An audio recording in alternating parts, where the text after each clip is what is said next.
In today's video, I'll show you how to fix WWE 2K25 when it won't launch or keep crashing at startup.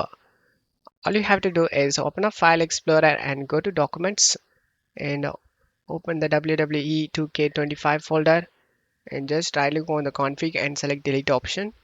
The game won't open. The config is often corrupted or contains unsupported settings.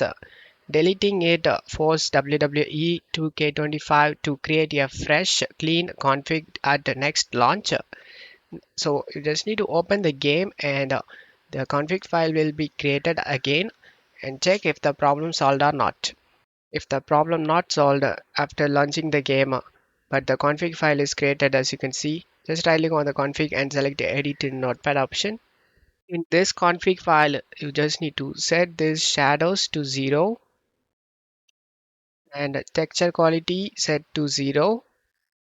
In resolution height set this to 720 and width set this to 1280 and just scroll down and windowed set this to yes.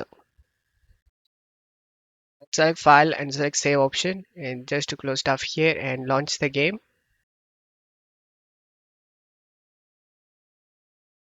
And now the game should launch in window mode and this can help you fix the issue guys. So if this doesn't fix your problem, then method 3 you just need to go to search menu and type Windows Security. Click on open it. Select the virus and threat protection and select the manage settings. Scroll down.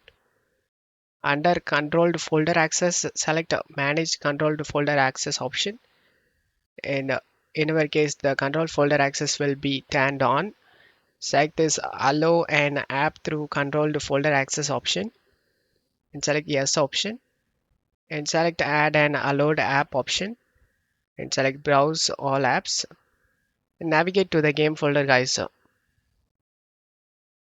After you are in the game folder, select the game application file and select open option and the game has been added to this list. Now just to close up here and launch the game.